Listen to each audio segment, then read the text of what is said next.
Të nderuar dëgjues të programit të Drejt për Drejt, mirëmëngjes Shkodër. Sot në këtë studio do të ndalemi në një temë mjaft të prekshme, mjaft atraktive siç është turizmi, por njëkohësisht edhe tek ecuria e mjaft zhvillimeve të operatorëve turistik. Vera natyrisht ofron shumë mundësi, pikërisht Shkodra është një zonë që ofron shumë mundësi të tilla. Megjithse themi që Shkodra është një zonë që ofron një turizëm gjithvjetor, piku dhe interesi është pikërisht kjo stinë. Për vetë kushtet e si vjetme, periudha është zgjatur deri më 15 nëntor. Kjo do të thotë që operatorët turistik duhet të marrin masa në vimësi për vazhdimin e këtij sezoni. Sot pikërisht kam ftuar në këtë studio dy zonja që operojnë në fushën turistike. Është zonja Alma Bashdari. Mirëmëngjes Alma, mirë se keni ardhur në studio. Dhe Eris Bushati, administratore e Clandestino Camping. Natyrisht puna juaj nuk është e filluar si vjet. Ajo vjen nga një përvojë, por gjithsesi unë dua të shpreh që në kryet e herës falenderimin që ju keni ardhur sot në studio, por edhe kënaqësinë që jeni dy zonja, pra operatore turistike që punoni në fushën e turizmit pa patur asnjë paragjykim për anën tjetër mashkullore, e cila patjetër do të jetë bashkëpunuese apo jo. Por shpreh gjithmonë një konsiderat të veçantë për ju si zonja që jeni vënë në krye të këtyre iniciativave tuaja. Besoj se tashmë është bërë se një farë zanati juaj kjo, apo jo? Mund ta quajmë zanat, por më mirë po e quajmë stil jetet. Aha. Se të jetë zanat është një diçka për të cilën ti je shkolluar më përpara, o ke bë kurse, ose ke njeh një taktik. Kurse taktika që kena njeh ne nuk është kjo, por ne kena njeh atë të dashurisë. Dashurisë për natyrën. Kjo është që na ka lidh si me këtë stil jete që kena dhe si me njëna tjetrën. Pikërisht idetë tuaja të materializuara në aktivitetin tuaj kanë këtë qasje shumë të bukur, natyra dhe njeriu, gjithmonë duke afruar njeriu dhe pikërisht operimet tuaja në fushën turistike i përkasin një stili të veçantë që është tepër atraktiv në këtë marrëdhënie të veçantë. Apo jo? Alma, besoj se nuk është një emër, domethënë për çdo që na dëgjon tani, nuk është një emër i panjohur në këtë fushë. Absolutisht ja. Edhe dim shumë mirë që dy platformat që ajo ka krijuar, duke qenë avangard në Shkodër, Shkodra Backpacker Hostel Mikasa Stukasa dhe Clandestino Camping, janë dy format të cilat kanë mundësuar afrimin social të njerëzve, jo thjesht fizik apo çfarë mund të jetë problematika e këtij sezoni, por që i kanë ofruar njerëzve një lloj djepi në të cilën njerëzit mund të njihen, mund të shkëmbenin eksperjenca dhe jo thjesht të kalonin në mënyrë statike pushimet e programuara në kokë e parashikuara. Pra, është gjithmonë një lloj hosteli dhe kampingu është gjithmonë një lloj stacioni i cili jep mundësi njerëzve të vihen edhe para eksperiencave të reja, njohjeve të reja, shkëmbimit kulturor dhe gjithashtu një udhëzimi për të bërë njerëz më të mirë, sepse në momentin që njihesh në kontekste të tilla, të cilat janë afër me natyrën, janë eko, sugjerojnë që ti gjithmonë si qenie njerëzore mos të shkosh kundra vendit ku ti qëndron, jep gjithsesi një mundësi të përmirësimit të vetes. Dhe neve të dyja, domethënë jemi njohur përmes nipit të Almës, Paulon, që e përshëndesim. Unë dhe bashkëshorti im gjithashtu në stilin ton të jetesës e ndiqnim këtë lloj mënyre, pra kamponim, dhe ram në kontakt me Almën dhe kuptuam që unë bashkë me bashkëshortin mund të vazhdonim deri diku dhe mund të merrnim përsipër të njëjtat hapa që kishte themeluar Alma tek kampingu. Është shumë bukur të ju ndjek, sepse gjenerimi i ideve dhe ushqimi gjithmonë me të tjera ide që ecin përpara në këtë lloj operimesh turistike çon gjithmonë në standarde të veçanta, të cilat jo thjesht grumbullojnë njerëz sjellin për sjellin, po promovojnë vlera. Ju thatë shumë bukur që janë promovuar vlerat e natyrës, por vlerat njerëzore, të cilat gjithmonë janë në kontakt të përbashkët me njëri tjetrin, në shkëmbimin e ideve, kulturave, mënyrave. Kjo nënkupton që pikrisht këto lloj operimesh turistike janë këto lloj platformash, janë mënyra shumë të mira për të grumbulluar njerëz dhe për të përcjell drejt natyrës dhe qasjeve sociale, njerëz që vinë nga vende të ndryshme, që sjellin përvojat e tyre, që vinë, kthehen, rikthehen dhe gjithmonë na përshëndesin me qenien e tyre në Shkodër. Apo jo, Alma? Ke eksperjenca të tilla? Shqipëria është e veçantë në Europë, është e veçantë edhe në Ballkan. E nuk është e veçantë për linjat kryesore, por është e veçantë për detajet e saj. Dhe ato që ne kemi pikësynim të i tregojmë njerëzve janë detajet e Shqipërisë. I marrim dhe i çojmë në mënyrë kapilare atje ku një turist normalisht nuk do të kishte shku sikur ta kishte marrë individualisht iniciativen, apo të ishte mbështet një kompanie turistike. Këtë e bajmë se mendojmë vetëm këtë mënyrë, mërim që ai person të rikthehet dhe t'i tregoj dhe tjerëve se cila është ajo Shqipëri që nuk shifet.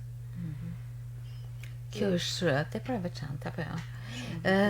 Në fakt, sa po fillon një sezon turistik që nuk mund të quhet i natyrshëm për momentin si fillim.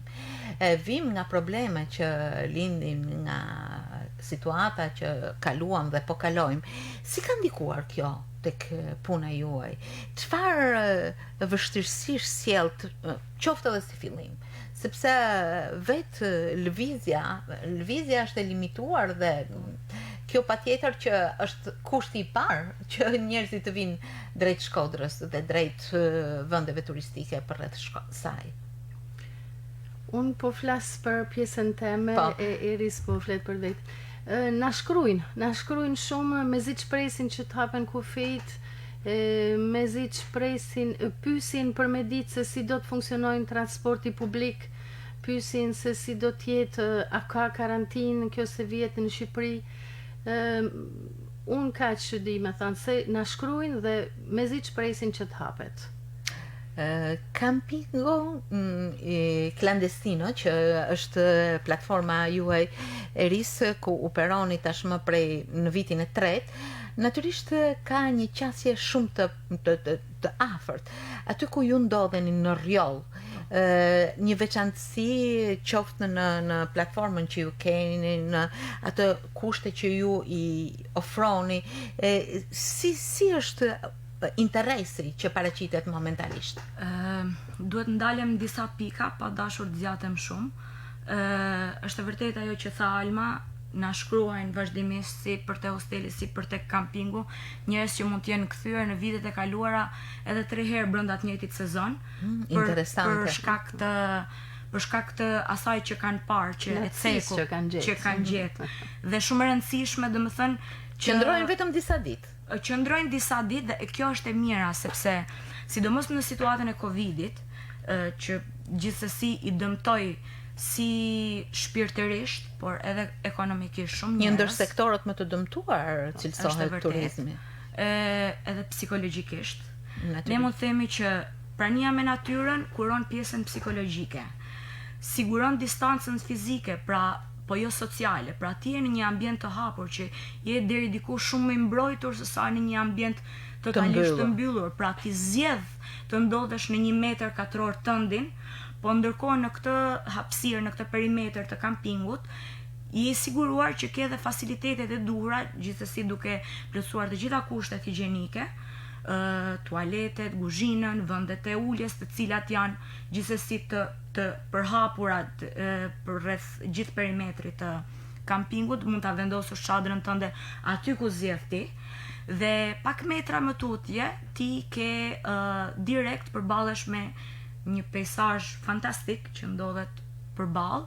Për ato që kanë qenë në rjoll e kanë shumë mirë parasysh, për ato që nuk kanë qenë bëjnë mirë të vinë, është pjesa e lagunës së Vilunit, pra në moment që del nga kampingu ti ke një urë të vjetër, e cila është edhe si simbol i klandestinos, që ti bën një ecje të lehtë sipër lagunës dhe ndodhesh direkt në brezin e gjerë të Rërës, siç është karakteristike për pjesën veriore të Adriatikut, dhe ndodhesh në plazh, pra nga aty ti shikon në anën tënde të majt pjesën e dunave, të vetmeve duna në Shqipëri, tek Rana e Hedhun, e cila mund të jetë aksesueshme me një ecje prej 1 orë e gjysmë në këmbë, po që është një ecje shumë. E praktikojnë shumë, edhe bëjnë me stacionime që ecin, futen, bëjnë një larje, shkojnë prapë, është një mrekulli, domethënë. Nga ana jote e djathtë shkon në drejtimin e Velipojës, po mund të shkojnë në derdhjen e Bunës. Në shpinë të kampingu ka disa kodra dhe faktikisht rruga nuk është e markuar, por është një trak shumë i thjeshtë, të cilët sidomos të huajt, pjesa kemi pasur domethënë që nga Europa, po deri në Amerikën e Jugut, domethënë nga Brazili, turista. E praktikojnë, bëjnë një ecje, pra janë disa lloje aktivitetesh të ndryshme të mbledha në një pjesë shumë të vogël kohore që ti duke qenë në kamping nuk je sklav në thojza i një kohë të përcaktuar që duhet të rish këtu. Ke mundësi të stacionohesh ku dëshiron ti, të rikthehesh prap, dhe Shkodra është 25 km larg, pra mund të bësh dhe turizmin kulturor dhe nga aty mund të shkosh në një turizëm tjetër verior. Pra është me vërtet Shkodra, Rjolli janë stacione shumë të rëndësishme për njerëzit që kanë dëshirë në një kohë më të shkurtër të eksplorojnë më shumë, të fitojnë më shumë eksperjenca, dhe gjithashtu duhet ta cekim në aspektin ekonomik, mund të jetë shumë më e levërtishme se sa në një hotel me 5 yje. Më pëlqen të ndalemi në këto dy platforma, qoftë në hostelin, qoftë në kampingun, sepse janë shumë të përdorshme, do ta quaja, por gjithmonë duke i vendosur në një rrafsh tepër aktual, siç janë problemet që ne kalojmë. Cilat janë ato vështirësi përveç rrugës? Ka vështirësi të tjera të cilat ju kërkoni që patjetër që duhet të kapërcehen, që janë probleme që duhet të ndihmojnë edhe instancat shtetërore, në mënyrë që pikërisht këto vlera, kjo qasje me natyrën, me njerëzit, me shkëmbimin e kulturave, të vijoj jo thjesht rrjedhshëm, po të vazhdojë në mënyrë shumë më të zgjeruar, do thosha. Sepse vetëm Klandestino është i tretë, ndërsa Alma ka shumë vite që operon tek Kam hin vitin e 8 është. Pra, është një përvojë goxha dhe besoj se edhe njerëzit që vinë nuk janë krejt të panjohur tek ju. Jo, njerëzit nuk janë tashmë, këto dy strukturat tona kanë baza në Europë, edhe ku na vini maila thot kam një gjuhë për ju, pra nuk është se i bin rastisht emaili, shkrumja hostelit apo kampingut. Gjaja që ne dëshirojmë në lidhje me Rjolli, ne dëshirojmë që Rjolli të kthehet në vend kampingjesh, ne dëshirojmë që në Rjoll të shtohen kampingjet. Me mënyrën tonë të thjesht, se ne nuk jemi investitor, po jemi dashamirës të kësaj mënyre, mundona të ndihmojmë banorët e asaj zonë që të zgjerohen dhe të krijohen kampingje të reja. Ku qëndron vështirësia që nuk bëjnë gjithmonë është ideja e ndërtimeve themelore që njerëzit të vinë me familje, po edhe në kamping vinë me familje, apo jo? Me thënë drejtën, domethënë vizitori më i vogël që kemi pas vjet ka qenë një vajzë 8 muajshe nga një familje gjermane, dhe mund të them që gjatë ditëve të qëndrimit aty nuk pash ndonjë moment që kishte kushte të papërshtatshme për këtë fëmijë edhe për aktivitetet dhe nevojat që mund të kishte familja kundrejt fëmijës, përveç se ishte e pa shumë të lumtur dhe as pak të agjituar se sa në një park lojrash apo në një metër katror me pllaka tipike, standarde. Ajo ishte në kontakt me barin, me dheun që ne e dim, përveç se mund të rrisë imuniteti, nuk sjell viruse. Shumë e vërtet, Domethënë, shumë e bukur. viruset i sjellin me njerëzit. Gjithmonë paketohemi, ose është ideja të paketohemi në një komfort, të cilën nganjëherë kur e shohim shumë na duket edhe dëmtues nganjëherë. Megjithatë, Merita, domethënë për pjesën e shqiptarëve duhet nënvizuar se ndonjëherë ne harrojmë. Stili i kampingut apo të bërit pushime në komunitet nuk është i panjohur. Pra, kur kthehemi në vitet 90 që mbajmën tonë, sepse jam e vogël, unë i mbajmën me një nostalgji shumë të madhe atë pjesën e kabinave të shtetit, që njerëzit në darkë mblidheshin, shkëmbenin një ushqim, qa do bëjmë darkë, do marrim një pemë ta djegim se ka shumë mushkonja, do vendosim një magnetofon vjetër me pak muzikë për të kërcyer këto. Nuk janë aktivitet, ose shkonim te komshia dhe mblidheshim gjithë bashkë, lunim letra, këndonim. Këto nuk janë aktivitetet panjohura. Pra, ndonjëherë duhet të kthejmë kokën pas dhe të kuptojmë se çana ka mbush shpirtin. Shpesh nganjëherë mendojmë që jeta po bëhet sa më individualiste, ndërkohë që një mundësi e tillë ofron pjesën tjetër, atë sociale dhe të këmbimit gjithmonë të kësaj qasje kaq të bukur natyrore, apo ja. Në Velipoj, kush man mend dhe ka la memorie, ka qenë një kamping mjaft i madh, ka qenë kamping shtetëror, por njerëzit shkoshin edhe u jetote me çadra atje. Kurse në të kalumen e fëminin në teme, ne baba na çonte me çadër në pyjet e Velipojs.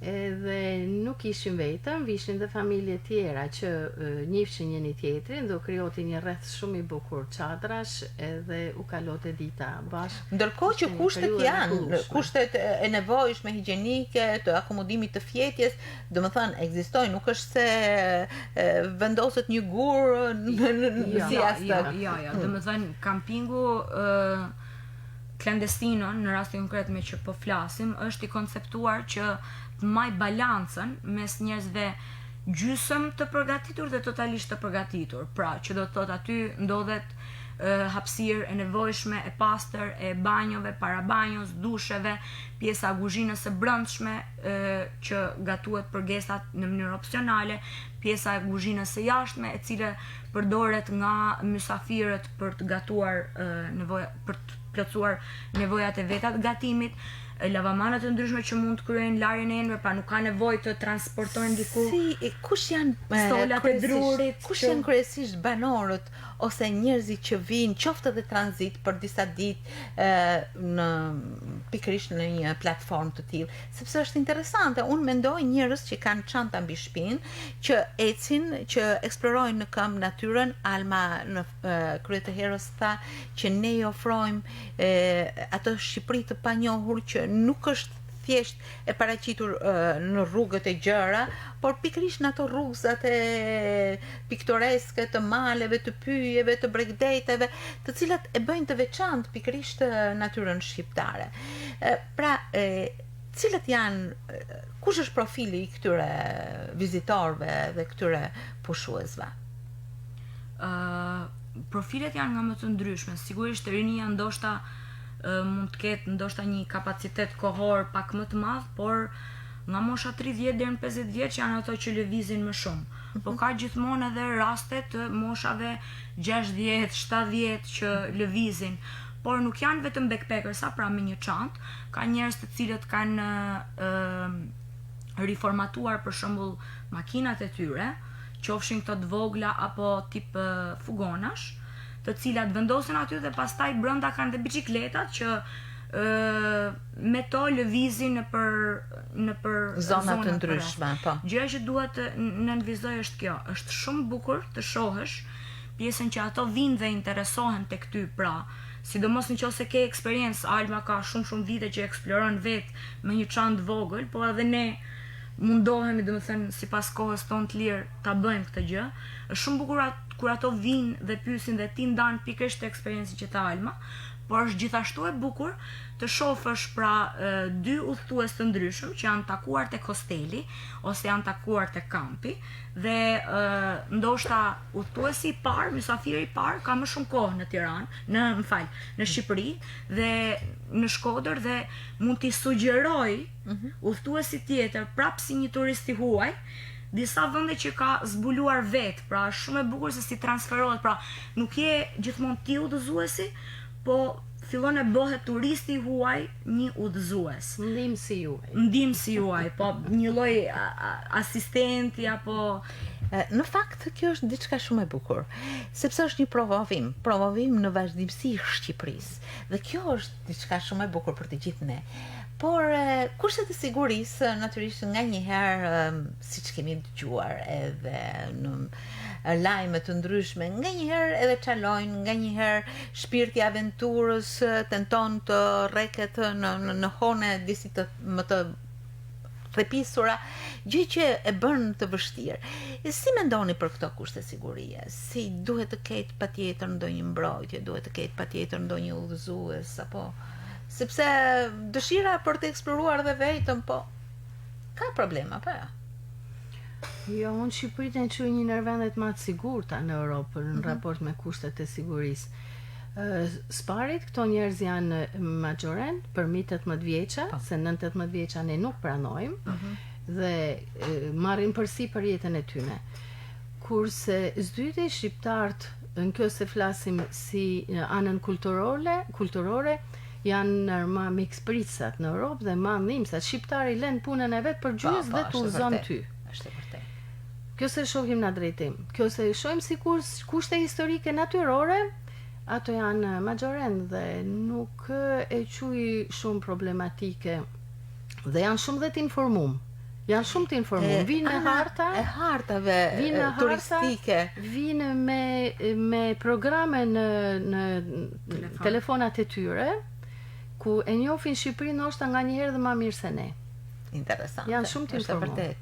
Edhe po, do të thënë, është shumë e thjeshtë tashmë, duke qenë se edhe Alma ka udhëtuar, edhe ti, edhe unë kam udhëtuar, është shumë e thjeshtë që në telefonat e tyre ku kanë vendosur ato piketat e veta, ti jep edhe një lloj udhëzimi që për shembull për makinën tënde ose domethënë ky terren është pak më i vështirë, duhet të kesh parasysh këtë gjë, ose në këtë terren duhet të kesh çizme, po janë njerëz goxha, domethënë që në momentin që e kanë marrë përsipër këtë lloj gjëje, i kanë bërë 2-3 eksperimente, por nuk mungon udhëzimi jon që këtu do të duhet shumë më tepër kohë, në këtë vend mund të gjesh një stacion vogël, këtu mund të mbushësh ujë, është ujë i pishëm, këtu mund të ndalosh, është pamje e mirë. Dhe njerëzit, domethënë na kanë treguar pafundësisht raste që janë ndodhur në shtëpitë e fshatarëve përreth dhe i kanë host brenda edhe për të fjetë edhe për të ngrënë, domethënë raste pafund. Shqipëria është mikpritse. Raste specifike që mund dëgjojmë lajme, ajo mund të jetë të gjithë në vendin e gabum, momentin e gabum janë raste specifike. Ato nuk bajnë histori për mu. Kurse me që baza e mënyrës se si ne drejtojmë këto struktura është komunikimi. Prandaj ato para semonisë flasin shumë me ne dhe ne i napim maksimumin ton. Dhe shpesh, për shembull në rastin tem kur njerëzit donë me shku normale, kur vjen nanori, unë në mënyrë kategorike i ndaloj për me ba kur e di se ka fillbora, akullit, ftoftit, edhe i tham unë nimen nuk ju a jap ma, unë alem deri këtu. Ju pengoj që të shkoni. Dhe na ndjekun, na marrin konsiderat këshillen, nuk nisen në aventurën e pa bazë. Kuptoj. Ndërkohë që me qenë se Shqipëria është vend për të eksploruar dhe shumë atraktiv, tërheqës, kuptoj që të ardhurit turist nga vende të ndryshme bëjnë një kalim nga veriu në jug apo nga jugu në veri, dhe kjo nënkupton edhe një farë lidhje mes operatorëve të ndryshëm turistik, të cilët presin dhe përcjellin pikërisht këto grupe të ndryshme apo vizitor, qoftë edhe të vetmuar ose të shoqëruar 2 nga 3, 2 nga 2 për shembull. Si është kjo lidhje midis operatorëve të ndryshëm në mënyrë që ata të përcjellin jo vetëm informacionin, por edhe atë vazhdimsinë e mundësisë pushimeve të tyre? Njoftja jonë është bazike. Kena një listë të operatorësh e cila shtohet për ditë. Mundohna të njohim sa më shumë njëri tjetrin. Unë mundohem për vete çdo fundjavë të bëj një lëvizje të shkurtë që të njoh për herë më tepër rreth rrotull me jetë, rreth rrotull nesh dhe komunikoj me njëri tjetrin e i ofroj mundësina. Një komunikim i thjesht direkt telefonash. Gjithsesi ekziston një lidhje. Ekziston një lidhje, po unë du të veçoj një gjë shumë të bukur për shembull, jo thjesht brenda Shqipërisë. Na ka qelluar par vjet më duket një grup të rish që vinë dhe na thonë që kemi ardhur nga filan kamping në Maltëzi. Ne ishte kamping dhe tip ferme, domethënë që ne fermë nuk e kemi të klandestinë, por mundohemi të ndihmojmë ekonominë e fshatarëve për rreth duke bler produkte me kilometër zero praktikisht që e shkulim direkt nga kopshti i tyre. Kemi ardhur nga filan kamping, na kanë sugjeruar ata te ju. Dhe ne i shkruajmë që faleminderit se nuk e njihnim. Dhe ata na përgjigjen që ju kemi gjetur rastësisht dhe nga çka kemi parë nga ana digjitale dhe komunikimet e njerëzve, kemi vënë re që kemi të njëjtën psikologji dhe tendencë dhe pse jo e sugjerum pra asnjë lloj njohje paraprake apo reklamim, thjesht të parit puqja e filozofisë është shumë e bukur, po ashtu edhe me jugun e Shqipërisë, domethënë ka shumë operator, por deri diku ti bësh edhe psikolog, ke shumë detyra në momentin që po drejton një biznes të tillë, biznes platformë. Natyrisht. Dhe shikon fillon e dallon profilin e turistit. Edhe ky turist do shkonte më shumë te ky kamping ose te kjo strukturë. Fillon i bën ato sugjerimet e tua në bazë të asaj çfarë ti nuhat tek nevojat edhe dëshirat apo mundësitë. Gjithsesi është një mundësi shumë e mirë e promovimit të Shqipërisë, sepse e tillë është natyra shqiptare. Mirë, do desha të dija se si do t'i ka përcjellni këto probleme të para ose të vazhdimësisë, ndërkohë që akoma nuk janë nuk kanë ardhur asnjëherë, deri tani nuk kanë ardhur pushues, megjithëse duhet kishte filluar. Si mendoni ti ka përcjellni dhe si e zhvilloni idenë tuaj e cila ka vite? Klandestino është i treti, ndoshta i treti për mua për me bashkë, sepse ekziston edhe Alma që kur e ka pas atë hapësirë, e ka pas në vizionin e saj që ta bëjë kamping prapë. Si mendoni ti ka përcjellni? Sepse kërkesat për të ardhur janë, mundësitë për momentin nuk janë. Si mendoni të ofroni ose të operoni në moment kur çdo gjë do të hapet? Si rrugë, kuptohet. Nuk kemi shumë shanse. Shansi vetëm është pritja, edhe buon senso. Në qovë se njerëzve do t'i kaloj friga, do të fillojnë të lëvizin. Në qovë se kushtet do të krijohen, njerëzit do të fillojnë të lëvizin. Prandaj ne jemi, i vetmi shans që kemi është pritja. Ne jemi në pritje. Dhe mikpritja. Ka shumë, domethënë që siç po presim ne, po presin dhe ata për të ardhur. Megjithatë, një gjë që kemi menduar për këtë kohë, megjithëse kemi operuar shumë me të huaj, po edhe me shqiptar, po siç tham, akoma, domethënë duhet të rikthehet shqiptari atij stilit vjetër dhe në përmbusje shpirtërore, ndoshta edhe për ta superu hap pas hapi këtë frikën që ekziston përreth. Ne kemi menduar të ofrojmë edhe hapësirat e kampingut për pikniqe ditore, për familje, interesante, shumë interesante, sepse kanë dëshirë piknikun, po kanë dëshirë që të kenë afër, për shembull nuk do shkojnë në një bar, në një restorant, duan të marrin zgarën e tyre me vete.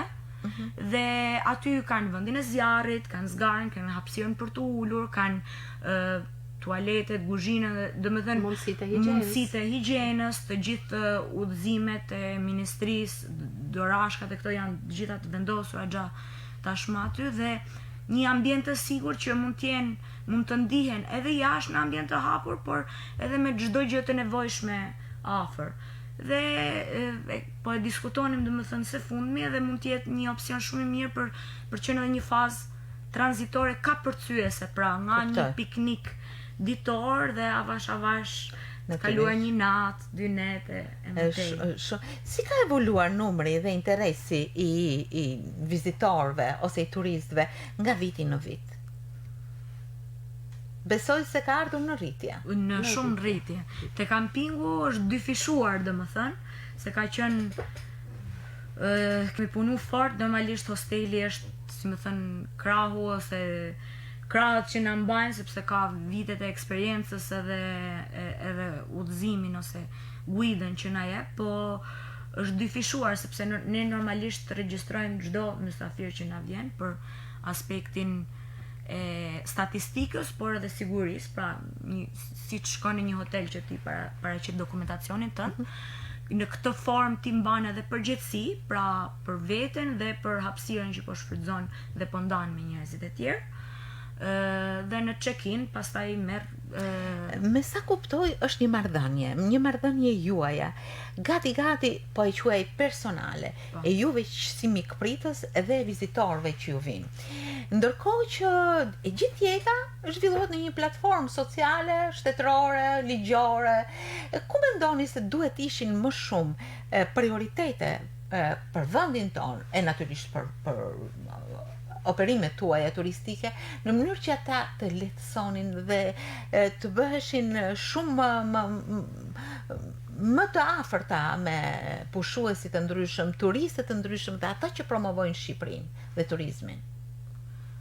Infrastruktura është e para, po infrastruktura, kur flasim për infrastrukturë, nuk e kemi fjalën domosdoshmërisht beton dhe domethënë Shqipëria, siç e tha Alma, ka shumë skuta edhe si skutari, pra skuta të arta që mund të eksplorohen dhe shteti ose mund të investoj vetë apo mund të japi para për më shumë projekte, jo duke i monopolizu për shumë stacione biçikletash, kanoesh, të cilat domethënë janë me pikatore, që janë disa mjete aq që nuk shkojnë kundra natyrës, janë aq të shëndetshme, ekologjike dhe japin mundësi njerëzve të shkojnë në distanca X pa qenë duke qenë ekologjike dhe duke mos shpenzuar shumë. Pra nëse nuk ke mundësi ti vendosësh një autobus të vogël apo diçka të shpesht, pse nuk vendos më shumë biçikleta, ose pse nuk jep hostelit, a kampingut një projekt që ta financosh edhe ta mbështesësh, ta facilitosh nevoja financimit dhe mjaft elementeve që e ndihmojnë pikërisht idenë e qasjes me natyrën dhe me njerëzit është nevojë e prekshme, do thoj, apo Alma? Nevojë e prekshme, ose më mirë me thënë marrja në konsiderat e këtij sektor të turizmit. Mund të thona se ky sektor i turizmit është i pamarrur në konsiderat nga Ministria jonë e turizmit. Po kjo ndoshta na ka bërë që ne të japim edhe më shumë vetes. Kjo ndoshta na ka bërë që ne të dim dhe më shumë. Se në moment që ti nuk i nim, atëherë ti mobilizon forcas. Po, edhe gjen mënyra tjera se si të kthehesh i fort në sektorin tënd dhe i ditur në sektorin tënd.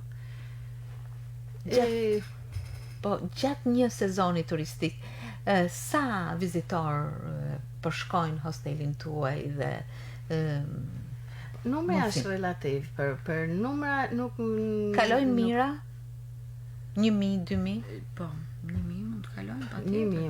1.000 mund të kalojnë fund të verës. Brenda një viti. Po nuk është numri se sa karakteristika këtyre njerëzve.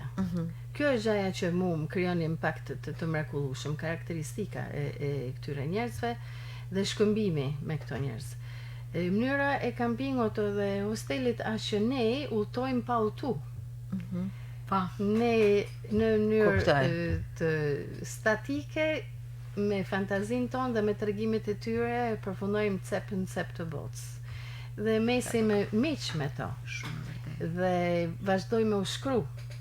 Kalojnë shumë njerëz me bicikleta, këto njerëz vazhdojnë, këto përfundojnë në Kinë, me që për Shkodrën Kina është diçka lërë, edhe vazhdojnë me njek njëri tjetrin.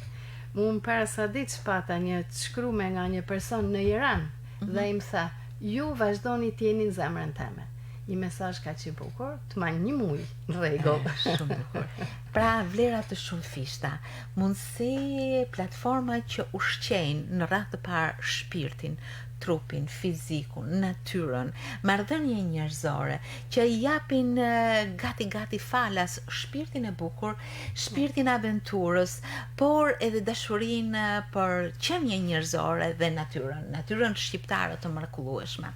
Ne sot u ndalëm pikërisht në këto dy mundësi ku operatorët turistik ofrojnë shumë çka dhe njerëzit qasen me dashurinë e tyre dhe me shumë përkushtim ndaj Shqipërisë, por edhe njerëzve të saj. Ishte shumë bukur.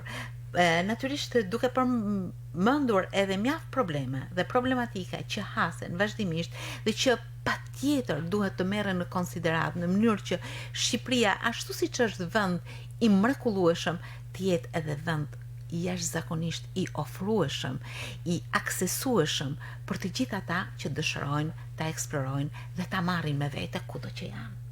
Janë dy zonja të nderuara të cilat janë vënë në krye të këtyre aktiviteteve, të këtyre platformave, dhe duke qenë zonja, unë dua t'i përshëndes akoma më shumë e t'i falenderoj për këtë sipërmarrje që ata kanë. Zonja Alma Bashdari dhe Eris Bushati.